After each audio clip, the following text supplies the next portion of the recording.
ইসলামের যে খুঁটিগুলো আছে, স্তম্ভগুলো আছে, একে একে সব ভেঙে পড়ে যাবে। সর্বপ্রথম ভাঙবে কি?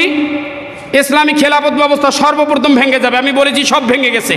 সর্বশেষ উসমানীয় খেলাফত আজ থেকে 100 বছর আগে ভেঙে গেছে।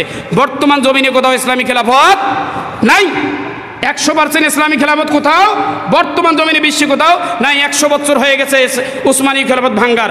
সর্বশেষ ভাঙবে এই সালাত, সেটাও ভাঙ্গার উপক্রম। ফুল জনগণের ভিতরে, পুরা মুসলমানের মধ্যে 20% মানুষ নামাজ পড়ে। এই 20%-এর ভিতরে দেখা যায় যে খুশুওয়ালা মানুষ 2-1%। এই 20%-এর মধ্যে দেখা যায় মসজিদে আসিয়া ইবাদত বন্দিগি বাদ দিয়ে গল্পগুলো যে লিপ্ত আছে।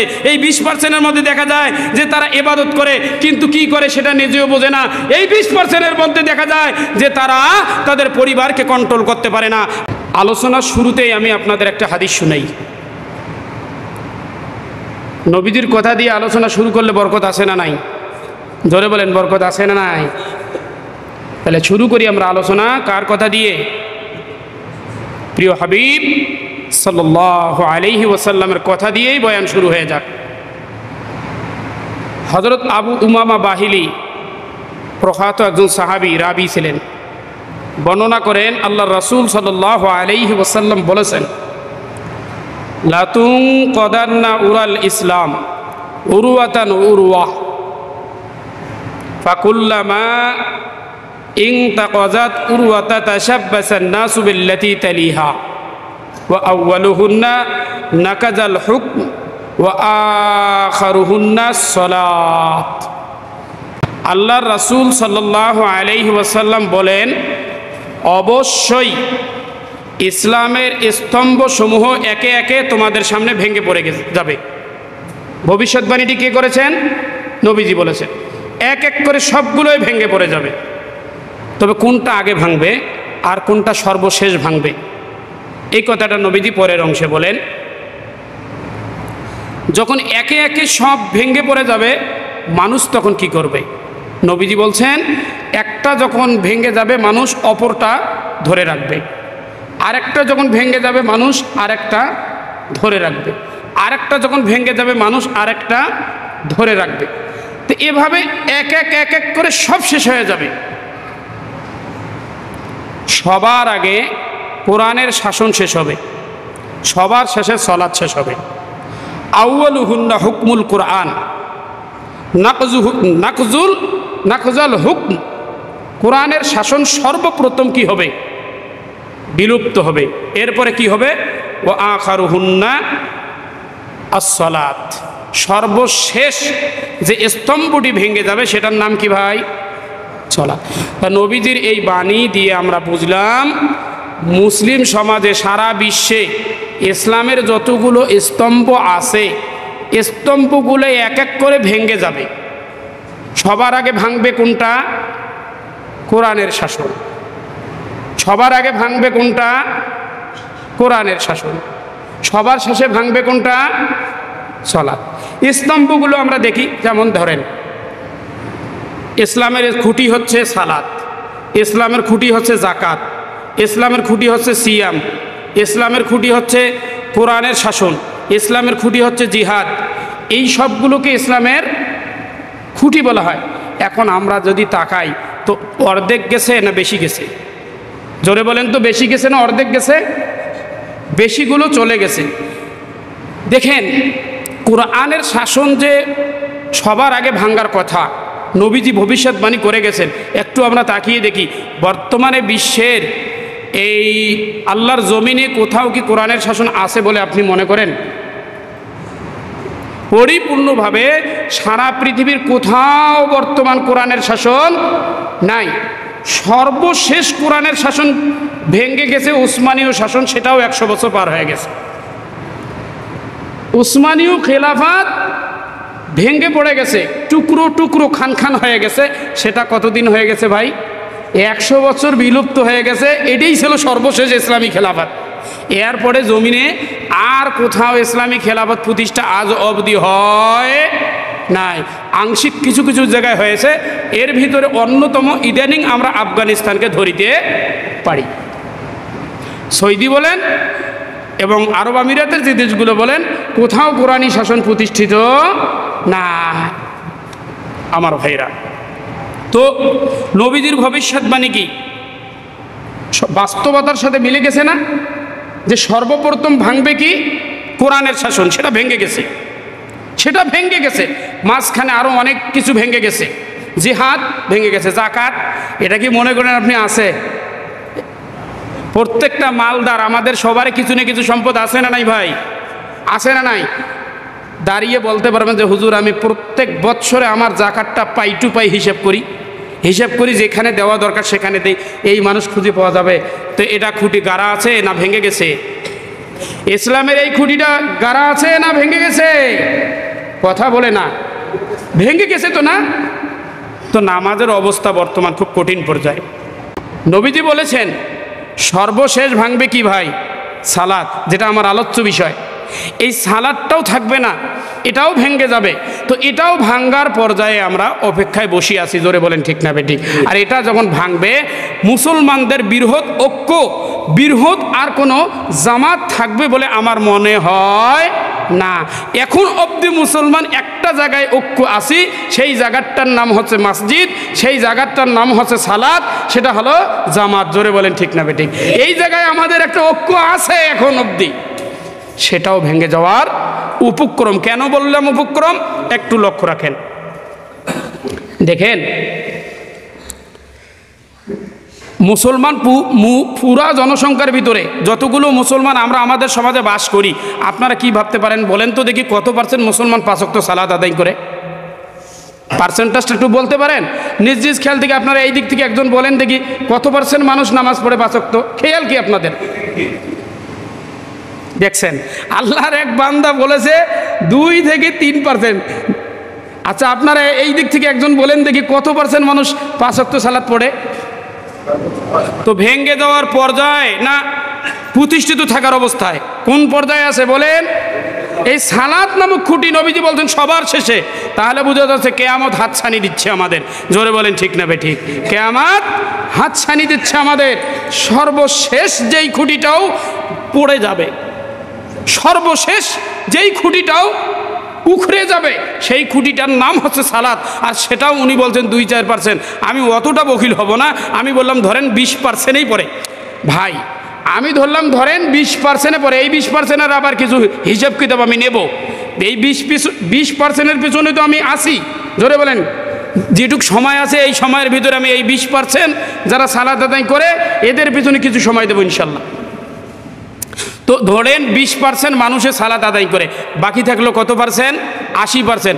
80% খুঁটি গেছে গা, মানে ঘুণ ধরেছে।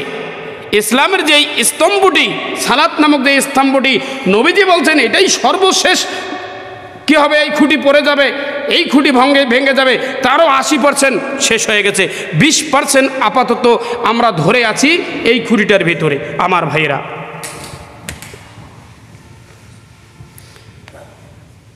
তো 80% গেছে, আছে কত? মাত্র 20%। এই যে 20% আছে, আমার দিকে দেখেন, যাক বিদ্যুৎ কারেন্ট নিজ অবস্থায় চলবে ইনশাল্লাহ। এইটুক সময় যে কথাগুলো বলা হচ্ছে খুবই গুরুত্বপূর্ণ। আল্লাহ যদি আমাদেরকে বুঝার তৌফিক দান করে, আমি আমার বন্ধু, আমি আমার কলিগ সহপাঠীকে কিছু অন্তত এই বিষয়ে কি করতে পারবো, সতর্কতা করতে পারবো, তাদেরকে বোঝাতে পারবো। এজন্য আমাদের জানার দরকার আছে না নাই? জানার দরকার আছে না নাই? জানার দরকার আছে, দায়িত্ব আমাদের উপর অনেক বেশি। এই যে 20% যারা এখন সলাত আদায় করতেছি আমরা, আমাদের এই সলাত থেকে সলাতের অনেক গুণ, সলাতের অনেক কি বিধিবিধান, সলাতের অনেক সৌন্দর্য উঠে গেছে। জোরে বলেন ঠিক না ঠিক? কি কি সৌন্দর্য উঠে যাবে নবীজির ভাষায় আমরা শুনবো, সাহাবারা কিভাবে বলেছেন, ব্যাখ্যা করেছেন, সেই ব্যাখ্যাগুলো আমরা শুনবো। আল্লাহর রাসূল সাল্লাল্লাহু আলাইহি সাল্লাম বলেছেন, আগে আল্লাহ পাক রব্বুল আলামিন কুরআনুল কারীমের মধ্যে বলেছেন, قد أفلح المؤمنون الذين هم في صلاتهم خاشعون। আল্লাহ পাক বলেছেন সফল কাম ওই সকল মুমিন হয়ে গেছে যারা কি করেছে, নিজেদের নামাজে খুশুর, নম্রতা, বিনয় বজায় রেখেছে। তো নবীজি বলেছেন যে হযরত হুযায়ফা রাদিয়াল্লাহু তাআলা আনহু থেকে হাদিসটি বর্ণিত, আল্লাহ রাসূল সাল্লাল্লাহু আলাইহি ওয়াসাল্লাম বলেছেন যে তোমরা যারা 20% মানুষ, এখন আমি তোমাদের কথা বলছি, যে যারা নামাজ পড়ো, যারা সালাত আদায় করো, তাদের এই সালাত থেকে সর্বপ্রথম যে জিনিসটা উঠে যাবে সেটা হলো খুশু। সেটা কি যাবে উঠে? খুশু উঠে যাবে। খুশু নামাজে থাকবে না। সাহাবী বলেন যে তোমরা অচিরেই দেখবে, মসজিদে ঢুকে দেখবে অনেক মানুষ সালাত আদায় করতেছে কিন্তু বিনয়ের সাথে সালাত আদায় করি খুঁজে পাবে না। কার কথা এটা? আল্লাহ রাসূল বলছেন, হুযায়ফা রাদিয়াল্লাহু তাআলা আনহু বর্ণনা করতেছেন যে বিনয়ের সাথে সালাত আদায়কারী খুঁজে পাওয়া যাবে না মসজিদে। 10 লাইন আমাদের মসজিদে, বারান্দায় 3 লাইন, জুমার দিনে তো আলহামদুলিল্লাহ দোতলাও আমাদের মোটামুটি বুক হয়ে যায়, কিন্তু দেখা যাবে যে বিনয়ের সাথে সালাত আদায়কারী মানুষ গুনলে, হিসাব করলে খুবই সংক্ষিপ্ত পাওয়া যাবে। হয়তোবা তখন আমার ভাই যে বলেছিল 3% বা 2%, সেই দিকেই ধাওয়া করতেছে। জোরে বলেন ঠিক নেবে ঠিক? সেদিকেই ধাওয়া করতেছে।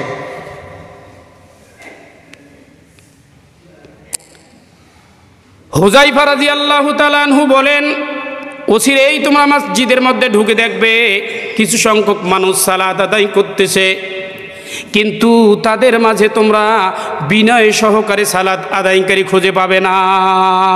বিনয়ের সাথে তারা সালাত আদায় করবে না, আন্তরিকতার সাথে সালাত আদায় করবে না। তারা সালাত আদায় করবে, তাদের সালাতের ভিতরে খুশু থাকবে না, একাগ্রতা থাকবে না, মন মানসিকতা থাকবে না। সালাত আদায় করে তারা অলসতাবশত, সালাত আদায় করে তারা খুবই চাপ নিয়ে, সালাত আদায় করে তারা অস্থিরতা মনোভাব নিয়ে, সালাত আদায় করে তারা বিভিন্ন টেনশন আর ফিকির নিয়ে, এরকম অনেক সমস্যা নিয়ে সালাত আদায় করবে। অনেক সময় দেখা যায় যে 4 রাকাত সালাতের 3 রাকাত পড়েই সালাম ফেরানো হয়। জোরে বলেন ঠিক না ঠিক? অনেক সময় দেখা যায় এই সালাত আদায়কারীদেরকে প্রথম রাকাতে কোন সূরা পড়ছে, পরের রাকাতে কোন সূরা পড়বে, একটা ভিতরে ভিতরে কি হয়ে যায়, মুসাব্ব হয়ে যায়, মানুষের মধ্যে কনফিউশন এসে যায়। কারণ সূরার তো একটা ধারাবাহিকতা আছে, তেলাওয়াতে আছে না নাই? কিন্তু এই ব্যক্তি প্রথম রাকাতে যেই সূরাটা পড়ছে এটাই মনে নেই, এরকম সালাত আদায়কারী আছে না নাই? এখন দ্বিতীয় রাকাতে কোন সূরা পড়বে যখন খুঁজে না পায়, সহজ সরল যে কোনো একটা ছোট সূরা পড়ে দ্বিতীয় রাকাত আদায় করে। জোরে বলেন ঠিক না বেঠিক? এই যে মনোযোগ থাকবে না, নামাজের মধ্যে খুশু উঠে যাবে। কে বলেছেন? তো 20% মানুষ যারা আমরা সালাত আদায় করতেছি, এই সালাত থেকেও সর্বপ্রথম যে জিনিসটা উঠে যাচ্ছে সেটার নাম কি ভাই? জোরে বলেন, সেটার নাম কি? খুশু। এই খুশুটাও আমাদের মাঝে নাই। আল্লাহ পাক সেটাই কোরআনুল কারীমের মধ্যে বলেছেন, কদ আফলাহাল মুমিনুনা আল্লাযীনা হুম ফি সলাতিহিম খাশিউন। সফল মুমিন যারা হবেন তাদের গুণ আল্লাহ বর্ণনা করতে যাইয়া সর্বপ্রথম যে গুণটা আল্লাহ পাক রব্বুল আলামিন উল্লেখ করেছেন সেটা হলো নামাজে যত্নবান হওয়া। নামাজে যত্নবান হওয়া, নামাজে একাগ্রতা নিয়ে আসা, নামাজে বিনয়ী হওয়া, নামাজে মন দিল লাগিয়ে নামাজ পড়া। এটা হচ্ছে মুমিনের সফলতার সর্বপ্রথম সিঁড়ি, সর্বপ্রথম ধাপ। আরেক জায়গায় আল্লাহ বলছেন, ওয়াস্তাঈনু বিস-সাবরি ওয়াস-সালাহ। কার কথা? ওয়াস্তাঈনু বিস-সাবরি ওয়াস-সালাহ ওয়া ইন্নাহা লাকাবীরাতুন ইল্লা আলাল খাশিঈন। আল্লাহ পাক নির্দেশনা জারি করতেছেন আমাদের জন্য। কি জারি করছেন? ওয়াস্তাঈনু বিস-সাবরি ওয়াস-সালাহ। তোমরা ধৈর্যের মাধ্যমে এবং সালাতের মাধ্যমে আল্লাহর কাছে সাহায্য চাও। সাহায্য চাইতে কোথায় বলেছে ভাই? ধৈর্যের মাধ্যমে আর সালাতের মাধ্যমে। আপনি 3 দিন সালাত পরে দোয়া করছেন আল্লাহর দরবারে, এই কাজটা হওয়ার জন্য হয় নাই, আপনার ধৈর্য হারা হয়ে গেছেন। জোরে বলেন ঠিক নেবে ঠিক? গায়ের পোকা কিরা আইয়ুব আলাইহিস সালামের 1 দিন 2 দিন 10 দিন 15 দিন নয়, বছর কা বছর কুরে কুরে খেয়েছে। প্রত্যেকটা পশমের গোড়ায় গোড়ায় ঘা দ্বারা পোকা বাহির হয়েছে, ধৈর্য হারা ধৈর্য হারা হয় নাই। আপনি এক সপ্তাহ সালাত আদায় করে যখন আপনার কাঙ্ক্ষিত লক্ষ্যে পৌঁছতে পারলেন না, আপনি আল্লাহর মানে আপনি যখন কাঙ্ক্ষিত লক্ষ্যে পৌঁছতে পারলেন না, তখন আপনি ধৈর্য হারিয়ে ফেললেন। আল্লাহ বলছেন যে ধৈর্যও লাগবে, সালাতও লাগবে। আপনি সালাতে অবিচল থাকেন আর ধৈর্য ধারণ করে চাইতেই থাকেন, কল্যাণ কোথায় আছে আপনি টেরও পাবেন না। কোথায় কল্যাণ হবে, কিভাবে কল্যাণ হবে আপনি বুঝতেই পারবেন না। জোরে বলেন ঠিক না ঠিক? আসবেই, কথাকার। তবে এটা সবার জন্য সহজ নয়। সালাতের মধ্যে অবিচল থেকে আল্লাহর কাছে ধৈর্য সহকারে সাহায্য চাওয়া, এটা সবার জন্য সহজ নয়। আল্লাহ সেটাও বলেছে যে আমি সিস্টেমটা বলে দিলাম, উপায়টা তোমাদের বলে দিলাম, তবে এই উপায়টা কঠিন। কেন? ওয়া ইন্নাহা লাকাবীরাতুন ইল্লা আলাল খাশিঈন, এটা সবার জন্য বোঝা, এটা একটা ভারী বিষয় হয়ে যাবে, কঠিন কাজ হয়ে যাবে। তবে যেই ব্যক্তি আমি আল্লাহকে ভয় করে, যার অন্তরে আমি আল্লাহর ভয় আছে, তার জন্য এটা কঠিন হতে পারে না। আল্লাহর ভয় যদি অন্তরে থাকে তবেই আপনি ধৈর্য ধারণ করে সালাতের মাধ্যমে সাহায্য চাইতে পারেন। কার কাছে? জোরে বলেন কার কাছে? আল্লাহর কাছে। দিলে আল্লাহর ভয় না থাকলে 3 দিন নামাজ পড়ে বাদ দে। জোরে বলেন ঠিক না ঠিক? 3 দিন নামাজ পড়ে বাদ দিলে কাজ হবে না। আপনার ভিতরে শয়তান এসে ধোঁকা দেবে যে দেখো তুমি এত সালাত পড়ো, তুমি এত নামাজ পড়ো, তোমার সন্তান ভেজাল, তোমার ব্যবসা বাণিজ্য মন্দা, তোমার ক্ষেত খামার সমস্যা, তোমার বিপদ, তোমার অসুখ, অথচ দেখো তোমার প্রতিবেশী সালাতে আদায় করে না। শুক্রবারে গেছে তো গেছে, না গেলে নাই, কিন্তু সে টপ টপ করে উপরে উঠতেছে। এই মন্ত্র পড়াবে শয়তান, তার মানে তুমি এখন হেরে যাচ্ছ। জোরে বলেন ঠিক না ঠিক? আমার ভাইরা, তো আমি যেটা বলতে চাচ্ছিলাম যে নামাজের মধ্যে সর্বপ্রথম যে জিনিসটা উঠে যাবে সেটা কি? খুশু। এই বর্তমান সময়ের নামাজিদের ভিতরে যে 20% মানুষ, আমি বলেছিলাম যে 20% মানুষ সালাত আদায় করে, এই 20% মানুষ যারা সালাত আদায় করে তাদের মাঝে খুশু সহকারে সালাত আদায় করা মানুষের পার্সেন্টেজ ভাই বলেছে 2 থেকে 3-এর উপর হবে না। জোরে বলেন ঠিক না ঠিক? 2 থেকে 3-এর উপর হবে না। তাহলে আবার আমরা শুরুর দিকে চলে যাই। আমাদের যে খুঁটিগুলো ভেঙে পড়তেছে, সর্বশেষ যেই খুঁটি ইসলামের ভেঙে পড়ে যাবে, ইসলামী হুকুমত তো সবার আগেই ভেঙে পড়ে গেছে। শাসন ব্যবস্থা পৃথিবীর কোথাও নাই ইসলামী শাসন ব্যবস্থা। আর সর্বশেষ যে সালাত নামক খুঁটিটা ভেঙে যাবে, সেটাও ভেঙে যাওয়ার উপক্রম হয়ে গেছে। জোরে বলেন ঠিক না ঠিক? অর্থাৎ কিয়ামত হাতছানি দিচ্ছে। আমার ভাইয়েরা, 2 নাম্বার এই 20% নামাজের কাছ থেকে যেটা উঠে যাবে সেটা হলো মসজিদে তারা দুনিয়াবি কথাবার্তা লিপ্ত থাকবে। যদিও মসজিদে 20% মানুষ আসে, মসজিদে আসার পরে উজু করার পরে এই ব্যক্তিটি সামনের কাতারে জায়গা নিয়ে আল্লাহর ধ্যানে মগ্ন থাকার বদৌলতে 3 থেকে 4 জন একত্রিত গোল হয়ে বসে তারা বিভিন্ন গল্পগুজব, গীবত এবং শেখায়তে লিপ্ত হয়ে যায়, বিভিন্ন বেচা কিনা কথাবার্তার মধ্যে লিপ্ত হয়ে যায়। আল্লাহর নবী ভবিষ্যৎবাণী করে গেছেন যে এই নামাজি যারা অবশিষ্ট থাকবে তাদের মাঝে আবার দুনিয়াবি আলাপচারিত অবস্থায় মসজিদে অবস্থান করবে। এই অবস্থা শুরু হয়ে গেছে কি গেছে না ভাই? যখনই আসি দেখি কোথাও না কোথাও 4-5 জন বসে আছে, কোথাও না কোথাও গরমের ঠেলায় ফ্যান সারি দিয়ে এই অবস্থায় ও অবস্থায়। আপনার হলোটা কি ভাই? আপনি তো সালাতে আছেন। গতকাল ইশার সালাতের সময় বিদ্যুৎ ছিল না, আমাদের জেনারেটর প্রবলেম। দেখা যাচ্ছে মানুষগুলোর ভিতরে একটা হতাশা ভাব, কি নামাজ পড়া লাগবে না? এক সময় বিদ্যুৎ ছিলই না, তখন আমরা সালাত আদায় করেছিলাম। জোরে বলেন করি কি করি নাই? তখন মানুষ সালাত আদায় করেছিল। বিদ্যুৎ থাক আর না থাক, থাকলে আলহামদুলিল্লাহ। জোরে বলেন ঠিক না বেটি? ব্যবস্থা থাকলে আলহামদুলিল্লাহ, ব্যবস্থা নাই আমার দায়িত্ব আল্লাহর জমিনে মসজিদের ভিতরে সেজদায় লুটিয়ে যাওয়া। হিম্মতও হারিয়ে গেছে আমাদের। তো মসজিদের ভিতরে কি হবে? মসজিদের ভিতরে গল্পগুজব হবে, মসজিদের ভিতরে কথাবার্তা হবে, মসজিদের ভিতরে গীবত শিকায়ত হবে। এই সমস্ত কাজগুলো এই 20% সালাত যারা আদায় করে নামাজি আছে তাদের মধ্যেও বেড়ে গেছে। জোরে বলেন ঠিক নেবে ঠিক? দেখেন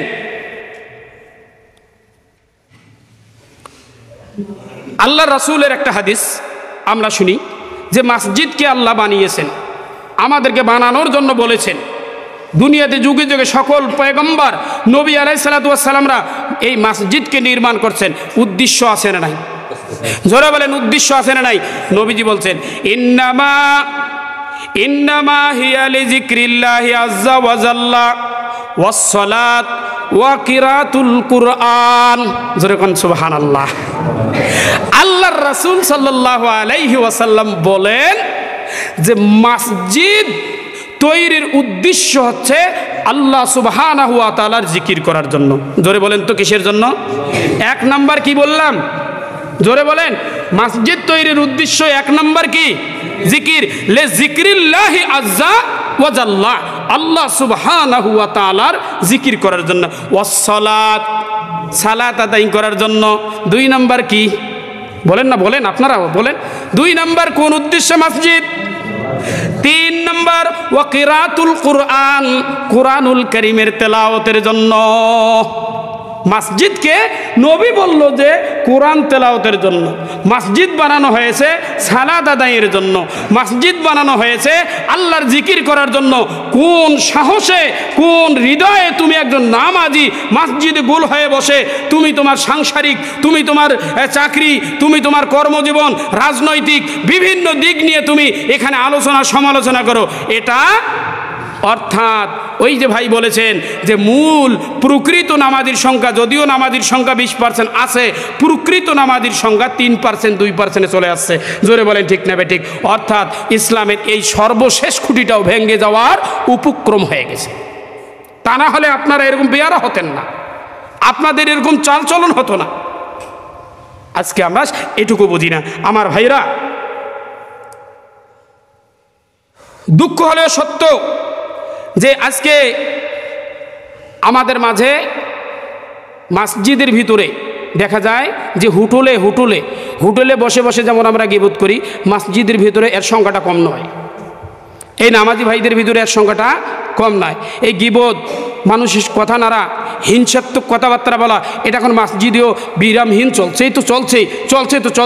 এই ব্যাপারগুলো থেকে আমাদের সতর্ক হওয়ার দরকার আছে না নাই? আমি চাই নেক্সট টাইমে আমি কখনো যেন দেখি না আমার মসজিদের আঙ্গিনায় আপনারা গোল হয়ে বিভিন্ন কথাবার্তায় লিপ্ত আছেন। আমি যেন মসজিদে ঢোকার পরে দেখি যে আপনারা প্রথম সারিতে বসে আল্লাহর জিকিরে মগ্ন আছেন। কোথায় মগ্ন আছেন? আল্লাহর জিকিরে মগ্ন আছেন। এমন অবস্থান এটা আমাদের তৈরি করার দরকার আছে না নাই? তৈরি করার দরকার আছে না নাই? ইনশাল্লাহ আমরা আমল করব তো? ইনশাল্লাহ আমরা আমল করব তো? ইনশাল্লাহ আমরা আমল করব তো? আল্লাহ পাক তৌফিক দান করুক, বলেন আল্লাহুম্মা আমিন। কিয়ামতের আলামত বলছেন আল্লাহ রাসূল সাল্লাল্লাহু আলাইহি সাল্লাম বলেছেন, ইন্না মিন ইশরাতিস সাআতু আইয়ামুর রাজুল বিসসুজুদ বিল মসজিদে লা ইউসাল্লি। দেখেন, এমন হয়ে গেছি আমরা বেয়ারা। মসজিদের যে সম্মান, মসজিদের যে একটা মর্যাদা আছে, এটা আমাদের ভিতরে আর কাজ করে না। জোরে বলেন ঠিক না বেঠিক?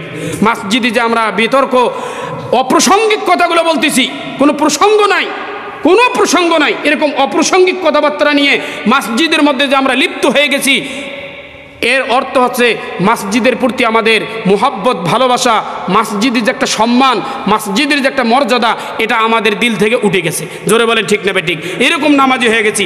আল্লাহ রাসূল সাল্লাল্লাহু আলাইহি সাল্লাম তাই বলেছে, ইন্না মিন ইশরাতিস সাআতু আইয়ামুর রাজুলু বিল মসজিদ লা ইউসাল্লি ফিহি রাকাতাইন। কি কথা দেখেন!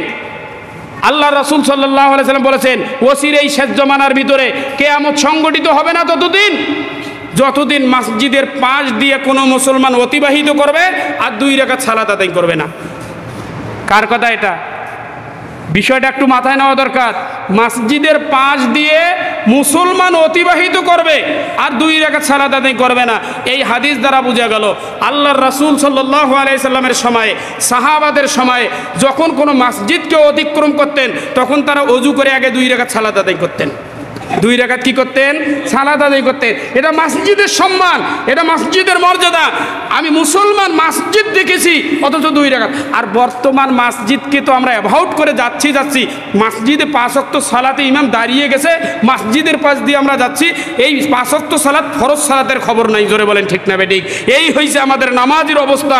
বলুন এবার, বুঝে থাকলে এই সালাত নামক খুঁটিটাও দাঁড়িয়ে আছে খুব দুর্বল অবস্থায়। জোরে বলেন ঠিক না বেঠিক? এটা পরে গেলেই কিয়ামত, এটা পরে গেলেই কিয়ামত। আরেকটা হাদিস শুনি আমরা, মান ইকতারাবা সাআতা ইসনাতানি ওয়া সাবউনা খাসলা ইযা রাআইতুমুন নাসু আমাতাউস সালাত। আল্লাহর রাসূল সাল্লাল্লাহু আলাইহি ওয়াসাল্লাম বলেন, কিয়ামতের ৭২টির মতো নিদর্শন আছে। কয়টির মতো? ৭২টির মতো নিদর্শন আছে। ততক্ষণ পর্যন্ত কিয়ামত হবে না যতক্ষণ তুমি দেখবে মানুষ ইচ্ছাকৃতভাবে সালাত নষ্ট করতেছে না।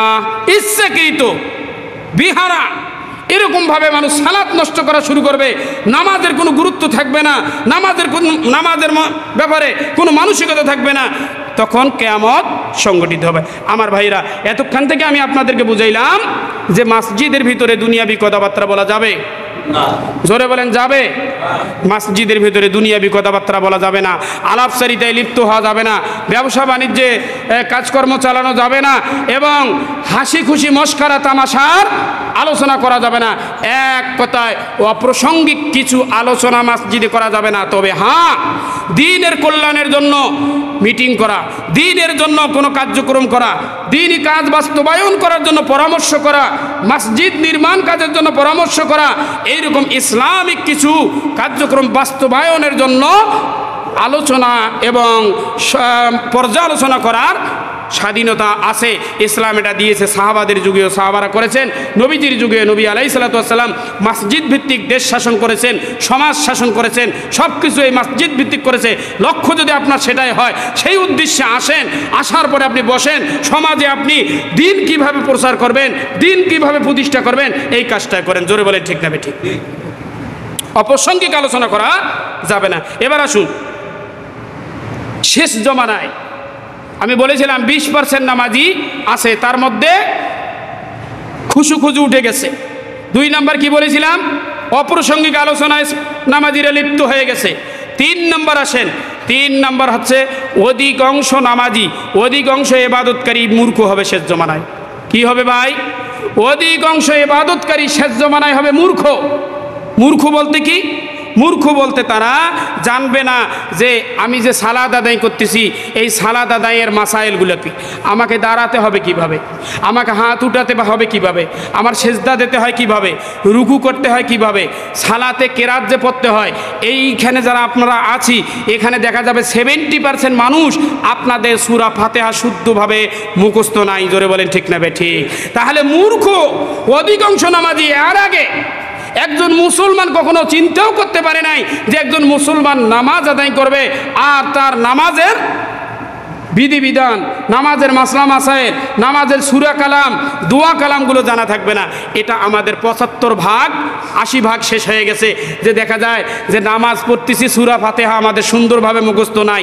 নামাজে দেখবেন এক এক মানুষ এক এক রকম উঠা বসা করতেছে, এক একভাবে সেজদা দিচ্ছে, কারো হাত উঠানি একরকম, কারো দাঁড়ানি একরকম, বিভিন্ন প্রকার। সুন্নাহ তরিকার ভিতরে যদি আপনি থেকে থাকেন তো আলহামদুলিল্লাহ, সুন্নাহর বাইরে যতগুলো পদ্ধতি আছে এই পদ্ধতিতে নামাজ আদায় করলে হবে না।